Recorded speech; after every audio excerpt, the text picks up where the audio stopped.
Yeah, looks like we're good. In progress, yay! All right, now we're cooking. Well, hi Rob, and welcome to the Apostate Epistivus channel. Well, thank you. Appreciate you having me on. For everybody that's going to be watching this later, Rob is a friend of mine. He wrote me a wonderful, heartfelt reply to the original video I put out, and I thought it deserved a good response, and it would be a good discussion. And before we kind of jump into it, he did ask some things that a few others had asked, so I was going to kind of go over some of that now. In particular, definitions were a thing. As far as atheist, the way I can't really speak for everybody else, but the way I use it is, when I say that I'm an atheist, I mean that I lack belief in at least one God. And so I'm essentially reserving judgment until a time, if any, that I have justification to feel it's, the justification is sufficient to warrant a label of true or likely true, because I don't know one way or the other. So that means I'm also agnostic. As far as Epistivus goes, that was a label that I believe Aaron Ra and Bionic Dance came up with. And the definition Google gives for that word isn't really very good.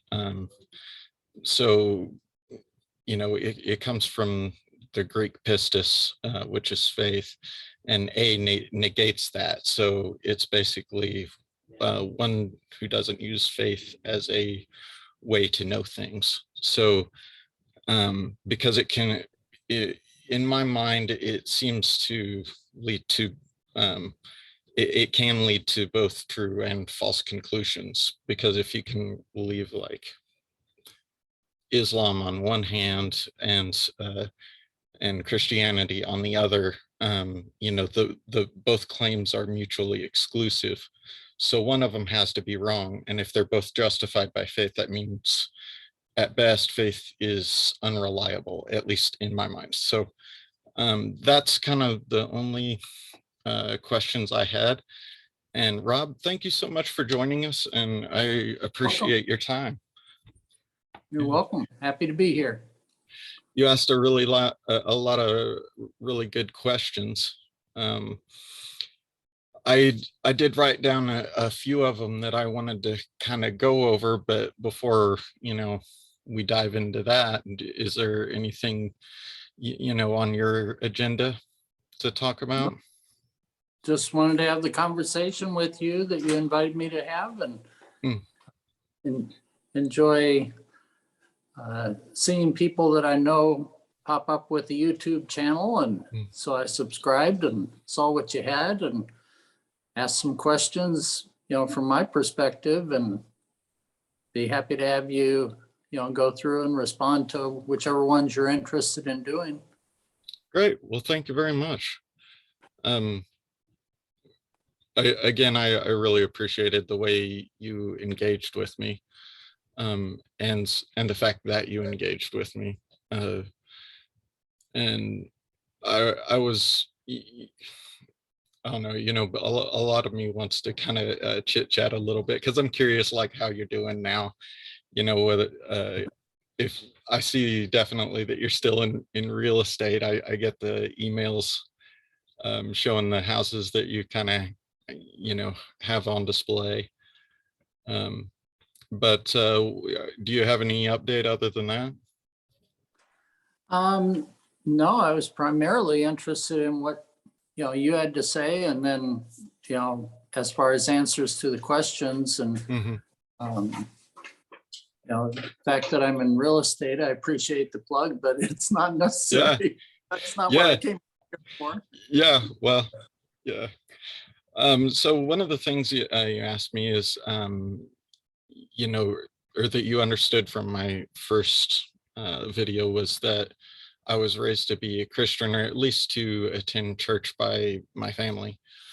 And that's definitely correct. I think I wrote this to you back, but I believed with all my being that Jesus Christ was the Son of God, died as a sacrifice for my sins, was resurrected, and I claim the name of Jesus vocally. I think there's a verse that you must profess with your mouth, so I did that too. And I tried to live my life in accordance with that for 25 years, including most of the time that you knew me and we were doing business together. Probably the last, I want to say, probably last 3 years of that, I was kind of like a closeted, well, not closeted atheist. I was out then, but I didn't really inform like everybody, because I didn't really, I don't know, I feel like in some ways it's intrusive, and it could be hurtful to people, so it wasn't really something that I really wanted to spread around.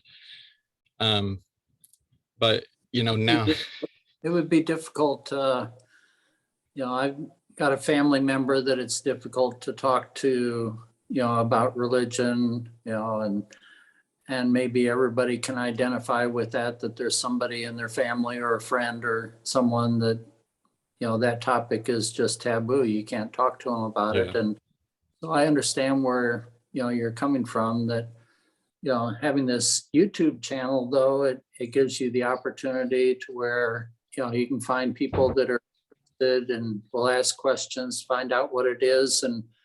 And that way, they have the opportunity to opt in, so to speak, versus your family or friends, so forth, may not want to opt in and just proceed to go about their lives whatever way they're going. Right. I'm all about that. If people want to, don't want to be a part of the conversation, I feel like it's really important to me to, that people consent to, having these types of discussions. But I, part of why I decided to do this now is because, most of the people that are really close to me already know now. And so, the pain of that is there whether I wish it to be or not. So one of the questions that I had asked you was that, with that as a background and growing up in the church and so forth, made me also wonder, is there something that happened in your life that, the question, the way I put it was, you're starting to search for new things. Was something that came about in your life that you're willing to share, or not willing to share, that changed to where I want to get away from this and I want to search out something new? Because sometimes that's, the breaking point is something that is an event that you can say, okay, that might have been the turning point to where I wanted to search out. Because there's always new things that we can believe in, and it ends up just becoming, what it is that we want to believe in. And like you said, for about 25 years or so, you were believing, in the Christian life and so forth, and were trained up that way. And then what was it that might have, made you start searching? Also, I know you're fairly intelligent. Your vocabulary scares me. I'm sorry. it wasn't, it was kind of, instead of like so like if it was an event where that pushed me away, it wasn't, that would be like a push away, but instead it was like a pull. So because I wanted to stay like, maintain my beliefs and everything, but I started having a lot of questions. It was just sort of like a very slow domino effect over many years. And I remember the first thing that caused me to question was when I went to a geology class at KU. I was sent there thinking that that KU was Babylon. So I wasn't trusting like anything that they said. And in fact, like I was like the super annoying kid in class that like will not shut up. So I did that, and I got a lot of terrible looks, but I didn't really care. It was just, I kind of went there to teach. I thought I knew better, and I was going to help them figure out where they went wrong. But they presented me with like hard evidence of, so because then I was a young Earth creationist. Okay. I believed 6,000 years was about the, timeline we were looking at. And so when they started talking about the tectonic plates and how that, confirms an old Earth, and I got down to detailed questions about that, like, how do you know that tectonic plates confirm an old Earth? And they were telling me that like the magnetic north orientation of the iron grains in the new sediment, that's the new rock that's formed, that shows us where the magnetic north was at the time. And because that shifts over time. And so they could trace that back like several million years, and really all they needed was 10,000, and it would have made me scratch my head. But they had all the way back, and they could show that to me. So I was like, well, I don't really have the answer to this one, but I bet I know a guy who does. So I went to the guy that runs the Berry Patch, or at least he used to. I think is like Tom Willis or Tom Willard or something like that. And he was my young Earth creationist guy. I'd went to a bunch of different like little workshops that he'd put on through my homeschooling education. And he basically told me like, well, I think anybody that's, talking about tectonic plates, like they know something about it, is talking out their ass. And so I thought, hey, they're giving me like hard evidence here, and you want me to combat that with this argument? Like, what? I mean, Yeah, that's not a good, Yeah. explanation. May I suggest there's a couple of individuals. Ken Ham is one. Yes. You might check Answers with in Genesis. Yeah, he would give you he wouldn't dismiss you like whoever that other individual was did. He would give you, an answer that would at least give you something to think about and compare and so forth. I personally look at it the same way as you said you did, short-term versus millions of years. I've again got to go by my perspective of I have the faith that God's word is true, and if he says that he created the earth in 6 days, I'm going to believe that. and have faith in that. And I realized that you have a challenge there to get past that point, and yet you have the history there to go back to it. So maybe, Ken will be able to share something with you as far as the tectonic plates that you're referring to. I don't know a whole lot about him. He's kind of the expert in the field that I would go to if I had a question on it. I have it pulled up now, Answers in Genesis Geology. I'll definitely have a look at that and see what what I can find. So, as far as that goes, I do respect Ken Ham's stuff a little bit, because he does at least employ genuinely credentialed people, and he does call out some of the people that are just shysters, like Kent Hovind. Have you seen him at all? Yeah, there's several of them. My wife had gone on an Institute for Creation Research, which was, I believe it was Henry Morris. Could have the wrong name there, but I think that's it.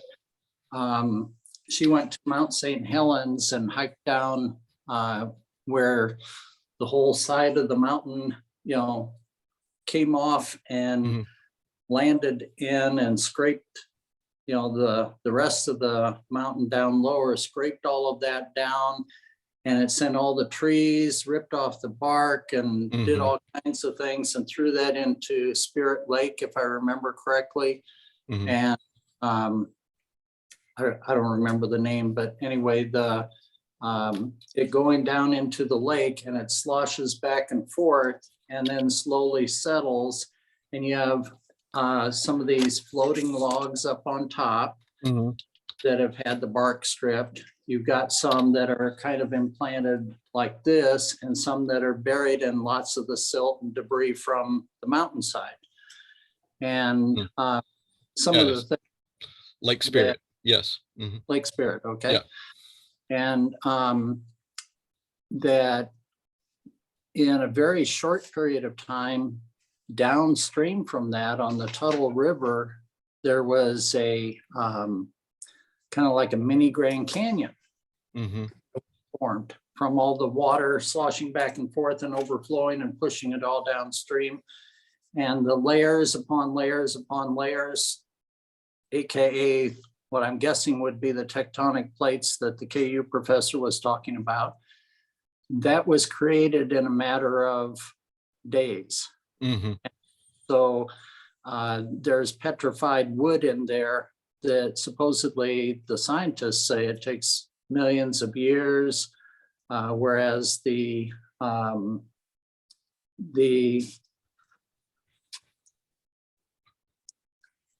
different things, coal, I think, or something like that, one thing that was found that would take millions and millions of years by the terms of the scientists.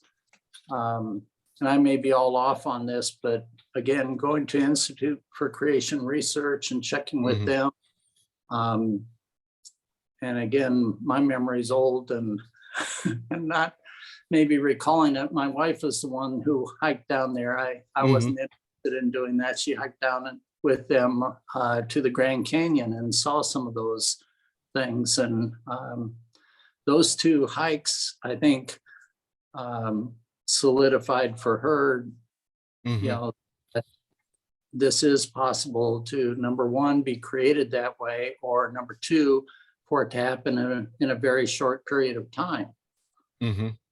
Maybe those resources would be helpful, at least to give you peace of mind to know whether the KU professor's proof was actually proof, or if it was just an opinion.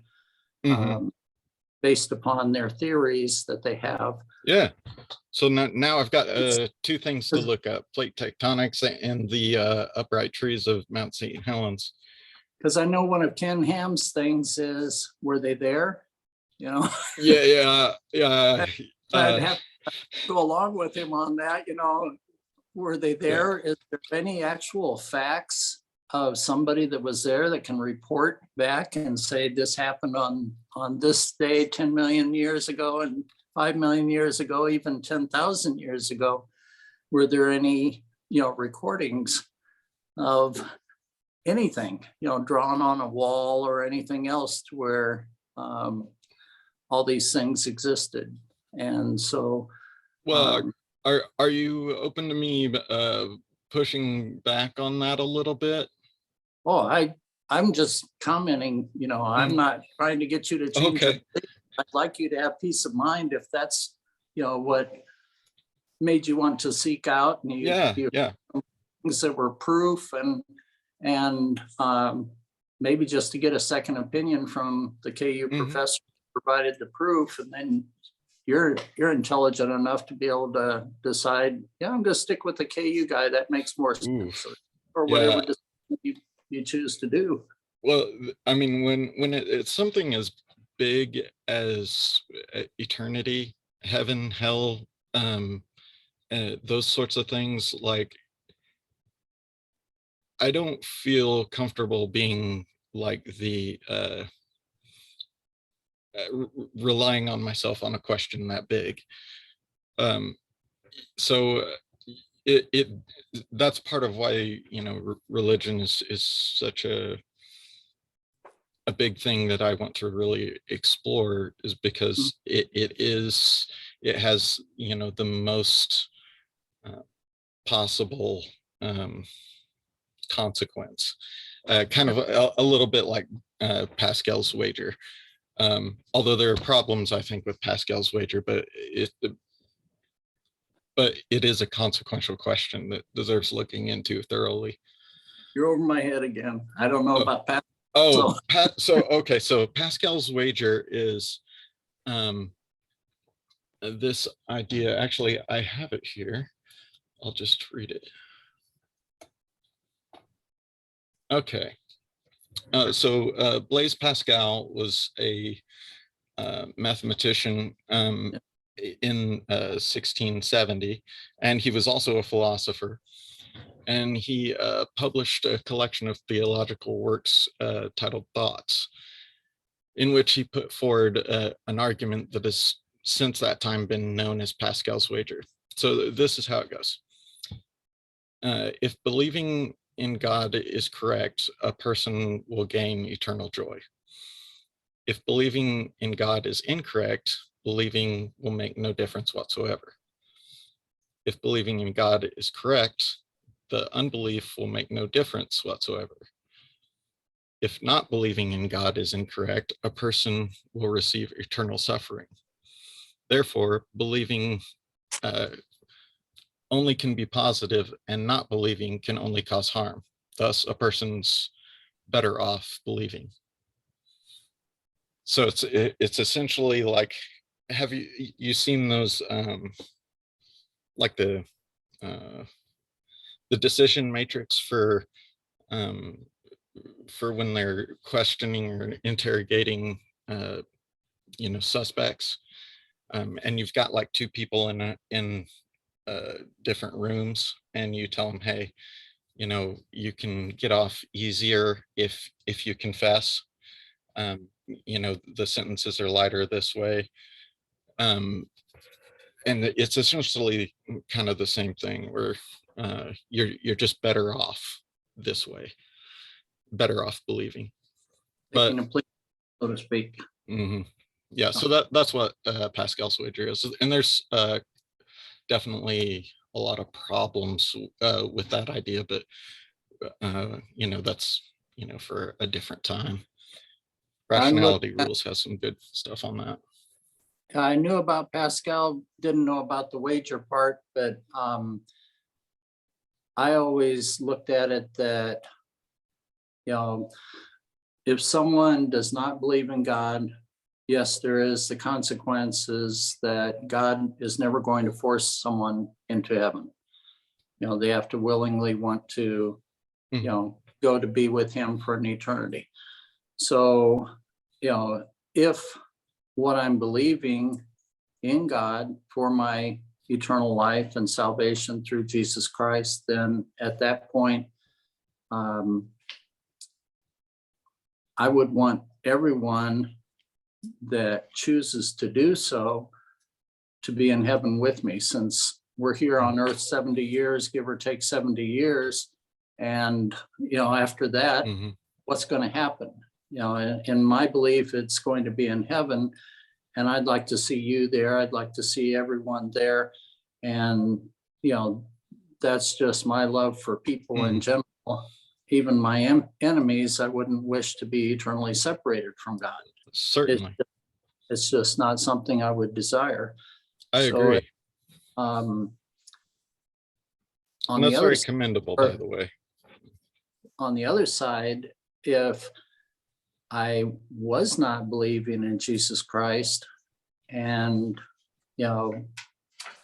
knew that the possibility was there, and I knew that believing in Jesus Christ would mean at least I had the opportunity to have eternal life, then I'd think extra strong in some way, shape, or form of how to not choose that belief system.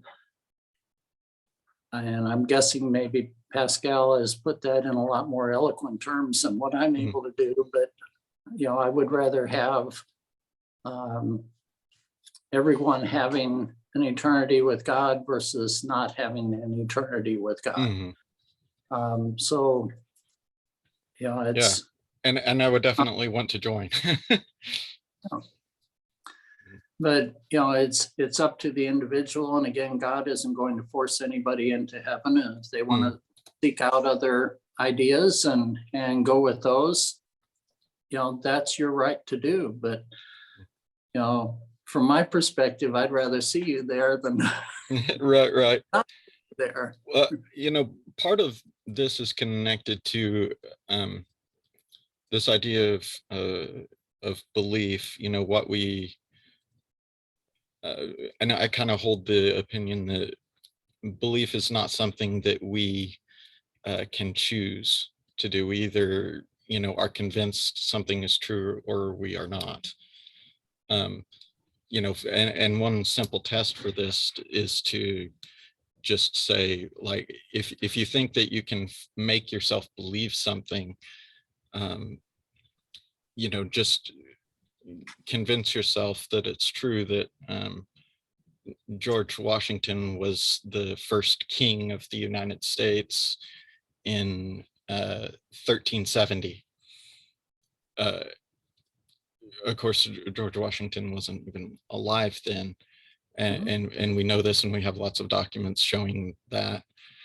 So it would be very hard to be convinced that was the case. And so, and that's kind of where I'm at. I have this God is proposed as is true, and in specific, like the Christian God. But I don't have, I can't make myself believe that without something backing it up, Well, again, Ken Ham and Henry Morris, the things that I've studied with them through the years has been nothing like what my wife has studied, obviously, but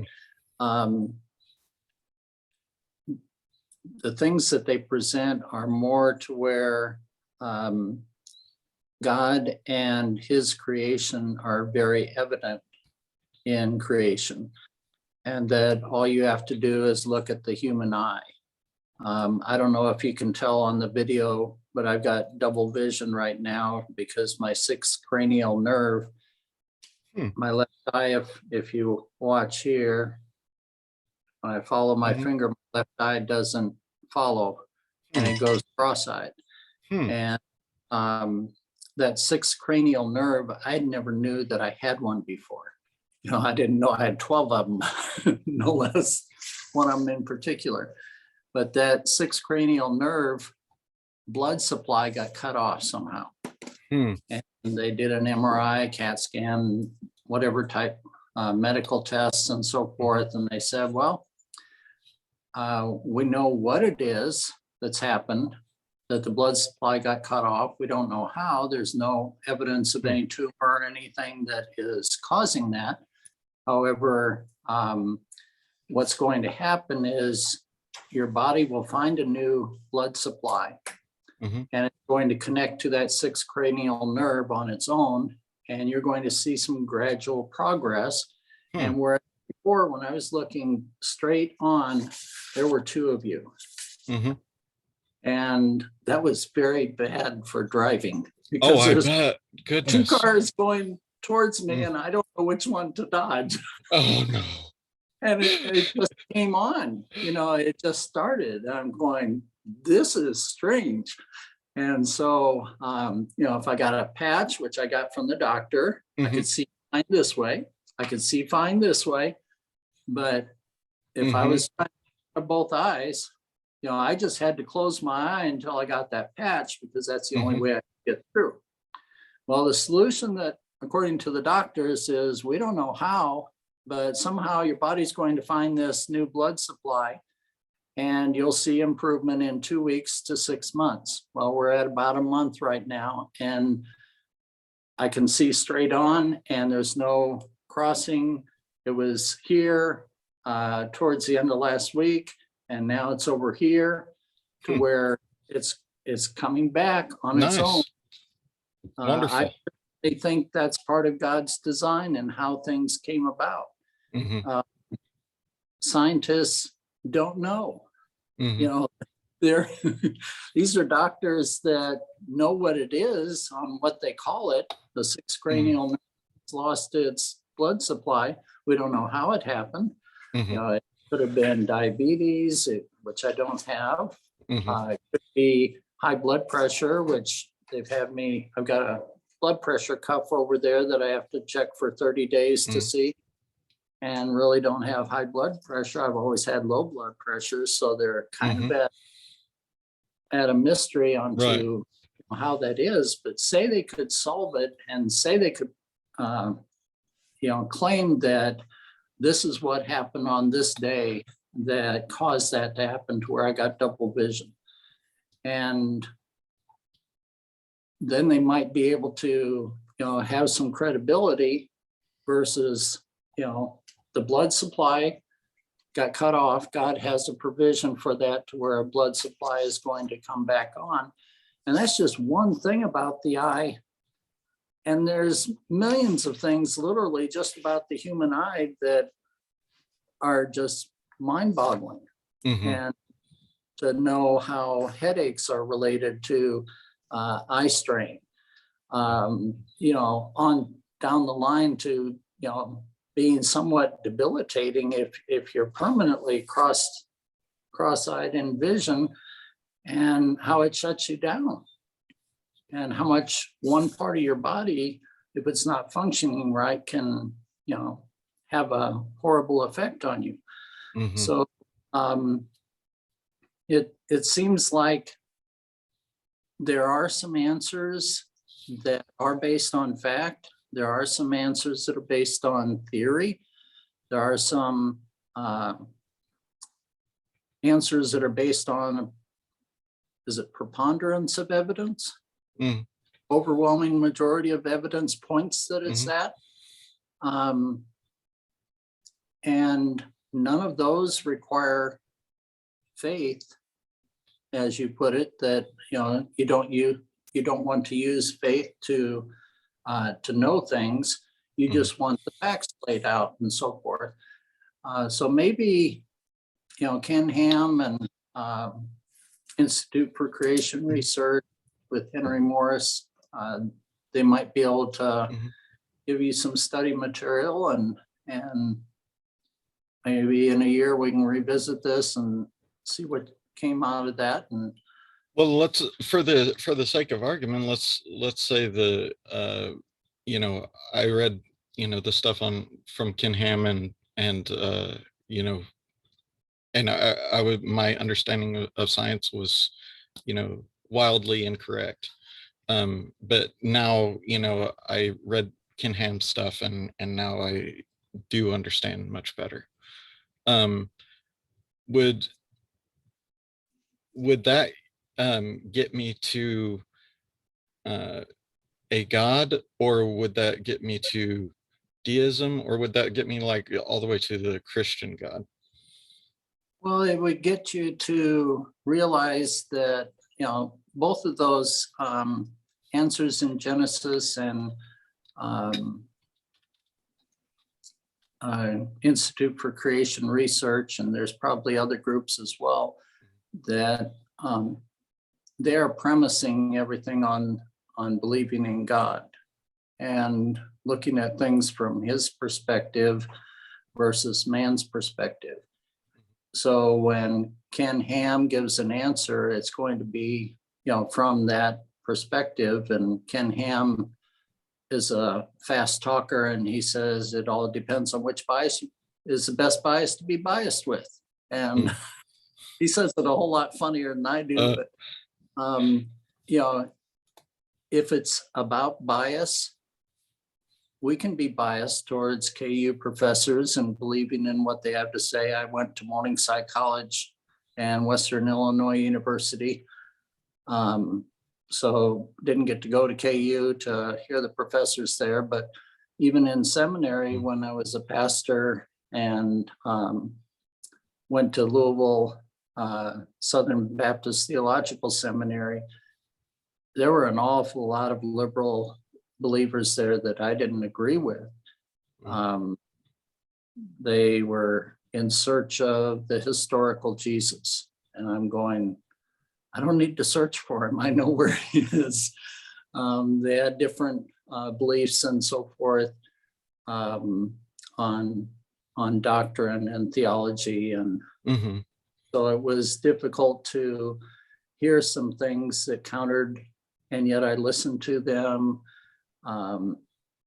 Came to the beliefs that I have now, some 40 or so years later, 45 years later. And through the years, when you get to be 68 years old and you realize one of these days I'm going to be meeting my maker, if his word is true, which I believe it is. And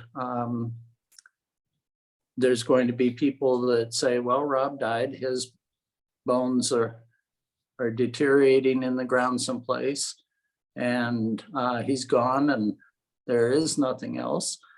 And there's going to be lots of other beliefs as far as what happened to me. The reality is I'm either in God's presence or I'm not. And literally it's down to that.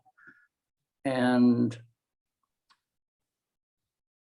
yeah, it takes faith, and I'm okay with that. I haven't had the proof or facts, or even so-called facts, that have changed my thinking to the point to where, even though I've sought out other things, and other ideas and beliefs, and also been confronted with them, when you started the YouTube channel, that isn't the first conversation I saw that you posted. I saw this has been comments that you posted along for several years, and you got, feedback from them. And I think for the most part, everyone was real nice as far as responses that I saw. Some of them agreed with you and put thumbs up on your posts and so forth. And I think that's, out of respect that we should have for each other, is to know that, yes, there are other beliefs. Ultimately, it comes down to what you want to do with those beliefs, or as Ken Ham put it, which bias is the best bias to be biased with. And I want to make sure I'm tracking with you so far. So let me see if I can kind of recap a little bit.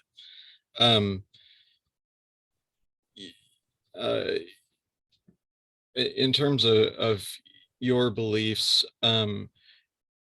you haven't been able to really get there from like a science or like a verifiable sort of methodology, but you do get there by faith, and you're okay with that, and so given that, well, I guess I'll just ask, do you think faith is a reliable way to know things from your point of view? Well, there's something that comes first in the Bible. It says, "For it is by grace that you have been saved, Mm-hmm. through faith." And okay, so grace first and faith. Is actually more important than your faith. Yeah, God did not want to give us grace, which is unmerited favor. I didn't deserve to be saved. I'm a sinner. I didn't deserve to have Jesus to die for my sins. I didn't deserve that. And that's what grace is. It's unmerited. And so I was extended that grace, and the Bible talks about before the foundation of the world, before God created the heavens and the earth, that he knew me. Mm-hmm. Why? Why would God want to know me, minuscule little me here on the earth of billions of people through the years? Why would he care about me? And yet, by grace, he saved me. Mm-hmm. And through my faith in what he's done for me and sending his son, that gives me eternal life. So it does require an outward response from me. It says that we must confess with our mouth that Jesus is Lord, mm-hmm. and believe that God has raised him from the dead, that we're saved. But it ultimately comes from God's grace, and you probably grew up with that and remember that from mm-hmm. your teachings growing up. So grace and then faith. And so I don't know, I guess I'd ask at this point that long A word at the end of your channel, what is it? Epistivist. Epistivist. Uh-huh. How does that handle grace? How does it handle, that side of it, that there's something bigger than us here that's going on? Well, I'm not sure what the answer is to that. Let me repeat the question and make sure I understand. Like, how does my worldview address grace? Is that essentially it? Well, the YouTube channel has the word epistivist in mm-hmm. there, which addresses the faith side of it, negates it. You said right. A means that it's no faith to mm-hmm. know things. How does it handle grace in that perspective of, if you're setting aside faith and you're using other things to know things, mm-hmm. where does grace fit into that as far as knowing things? Well, or is it not a part of it? Well, grace isn't like a method of knowing things. It's as I understand it, and correct me if I'm wrong, it's essentially suspension of justice, like a favorable suspension of justice. So that so I'm a little confused by the question, because like sorry, I didn't want to confuse you. I just no worries. I'm trying to maybe just flat out ask, how do you handle grace? Knowing what you grew up with, Mhm. that is by grace that you have been saved through faith. And so Mhm. that faith part that is in your epistovist Mhm. part is before that. How does that fit into your thinking? Where Mm. does grace, where Okay. does, Okay. I see what the question. So grace, the way that I evaluate actions are, there's two criteria, and both of them are super important. One is the intended outcome, and the other is the actual outcome. So, you know, if I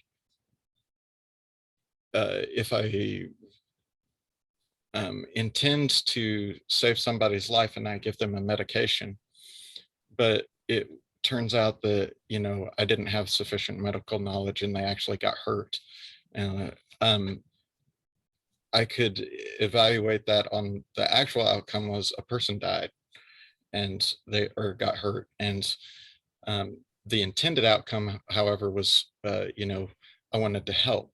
So you've got a good and a bad. So um, grace to me would be that when someone realizes that, okay, yes, we can acknowledge like actually a person was harmed here, um, but but the intent was not that at all. So like in law, that would be like unintentional manslaughter or homicidal negligence, something like that. So it's not like the full penalty if we just like are only looking at you know, facts. Um, uh, then we would just say that a person was harmed and therefore he should be punished. Does that kind of answer the question a little bit? yeah, yeah, I think so.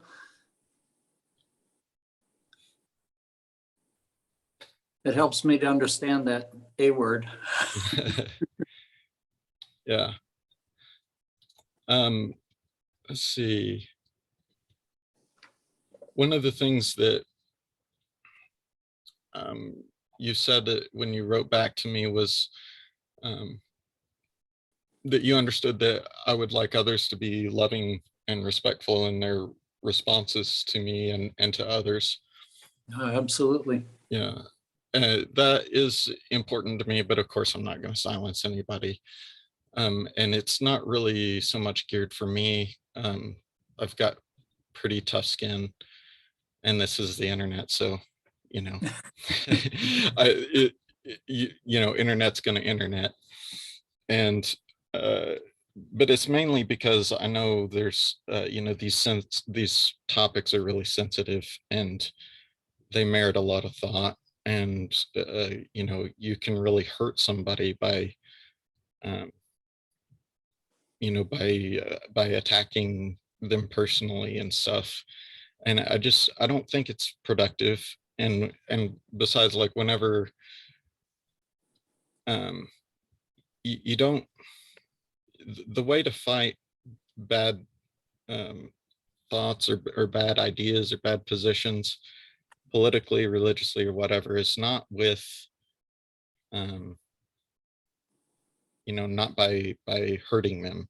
It's by better ideas. And so that's kind of what I want to do. So like if someone says 1 + 1 is 3, you don't say, oh, you're dumb, look at this idiot on the internet, 1 + 1 is 3, what a loser. But what you do is say like, well, when you have one apple here and one apple here, can you count them? And when you put them together, it's 1 and then 2. And you can show, so like nobody I think that if they're really having a good faith discussion such as you and I are having, it's unnecessary if someone's wrong to, you know, attack them. So that's kind of my 2 cents on being kind. I think it's just a productive way. Yeah, I think the way the culture is in the world today, your channel is probably a lot more receptive than the things that I'm saying. There's too many people that maybe have been hurt in the church through the years, or hurt by a family member that, called themselves a Christian, or any number of things. And so, it's not popular to claim to be a Christian and that you follow Christ. It would be very easy, I would say a whole lot easier, for people to call me stupid before they call you stupid, because you got an interesting new idea that they may be receptive into following. And if they look at what you have to say and they see these things and they say, yeah, that makes sense. A KU professor, had some facts in mind. I think I want to, jump on and believe in these things too. I would think that it's probably easier, but maybe you're experiencing something else. So I guess that's what I'd like to ask is, how are you being received with your new channel? Or is it being accepted, or are they making fun of it? I mean, the feedback so far has been overwhelmingly positive. People have given me a lot of ideas. One thing you talked about a little bit earlier was, remember when you were asking me the question, what kind of pushed me away from the faith? You said something that pulled you. Yes. And but there, just to be clear, there also was some pushing things that happened, but but I don't really consider them part of the explanation, because I knew the biblical explanation for that. There were basically the things that were pushing me at the time were that a bunch of people were being like super legalistic and go to chapel this many times a day and don't hold hands with your girlfriend, and forced evangelism and everything like that. And it was all very performance based, and it wasn't genuine. No. And so I knew that wasn't real. Wasn't like, from my perspective at the time, was that was not real Christianity, but it did leave a bad taste in my mouth for a minute. Now, that said, basing, whether or not I like something is, it has no bearing on the truth of it. So like, even if, let's say that God was, that God had bad intentions towards humanity. If God is God, like, it doesn't really matter, because he would be like all powerful. So like it would still be true whether I wanted it to be true or not. And so I feel like people can leave the faith for bad reasons, for reasons that shouldn't convince them that it's not true, and it could be bad experiences, or certainly one of the bad reasons, or it not being popular or any other sort of thing. To me, that's not really, I don't know, it's not really, it's substituting one error for another, in my mind. And I think there's when you look at it, there was an interesting way that you put it, that it was more of a pull than a push. The pull is something that I think through the years, and the Bible even talks about it in Revelation, when Jesus writes the letters to the 7 different churches. To one of them, he says, "You've lost your first love," referring to they lost their love for Jesus and they started listening to false teachers and believing in the false teachers. And so I think that is just as you've described it, it was a pull towards those false teachings that they felt. And obviously, you have to decide whether they're false teachers or whether they're true teachers based upon preponderance of the evidence, and that's up to each person to decide. And for that, I don't know whether faith enters in, whether it doesn't enter in. It does for me. Apparently you choose to use other things other than faith to make that decision. And you have every right to.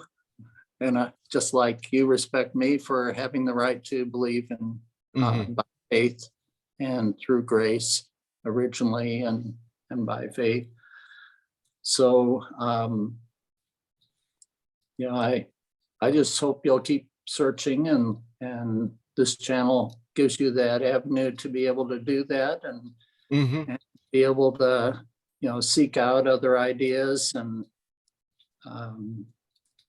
me, my prayer is going to be that the Holy Spirit is going to guide you and to direct you and to get you on the right path that God has for you. I certainly appreciate that. It's not where, I could ever turn my back on someone just because their beliefs are different from me. It would be a pretty lonely world if I did. Yeah, absolutely. And I think that, this division that we're experiencing as a nation, in part is because of that. When we reject people instead of rejecting ideas, or when people can't separate the two, then we start being very divided. People on, just in camps, each trying to lob grenades over to the other one and, nuke from orbit. And it's just destructive a little bit. And that's what I want to do partly with this channel is have discussions with people, communicate that I care about them, and that I appreciate that, you definitely care about me, and let's build something together. Because I believe it's in Jeremiah, for I know the plans I have for you, says the Lord, plans to prosper you and not to harm you. All of that. That idea is something I think, almost everybody agrees on. And so if we can find that common basis together, we can build out from that, and we can build on top of it, but we can start with that solid foundation of where we agree. And so I think, we can find places like that. I think we can find a lot of places like that. Yep. So I really appreciate you coming. Let's end it here for tonight. But are you open to coming back on some other time? Sure, be happy to. I'm looking forward to hearing some of the other, video interviews that you do, conversations, and to hear your thoughts more. I've seen some of your posts, as I mentioned. It's kind of a new concept to me, so it was more, to have a better understanding of where you're coming from and your thoughts and how you got to that point, and if there's anything I can ever do to, you probably in your upbringing you have enough solid background, and how I had put in the response to you that when you're old you'll not depart from it, as far as your teaching. You quoted the actual scripture in your response. That's got to be something that we rely on also, and we just hope that the end of the world doesn't occur before that day happens. So, you know, where I feel, you know, definitely concerned for you and will pray for you.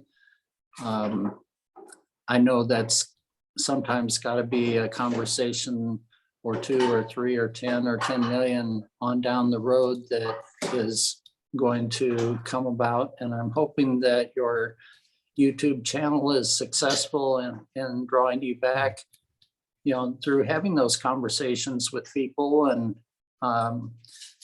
you know, you'll probably find some people that say, man, I'm so glad you put this on, because this is the way I've been thinking too. And they'll be, you know, sharing some ideas that they have that may strengthen, you know, the ideas that you believe in already. They may challenge some of the things and say, well, you know, maybe there's something to look at here. And I know you're very open. I know you're very open to those conversations. And I know you'll go and look at Ken Ham and Henry Morris's thoughts. And again, they're just 2 people, but who was the other one? Morris? Henry Morris Henry with Institute for Creation Research. And okay, Henry's dead, my wife said. John Morris is his son, and he's the one I think that she went with the Grand Canyon trip and the Mount St. Helens trips.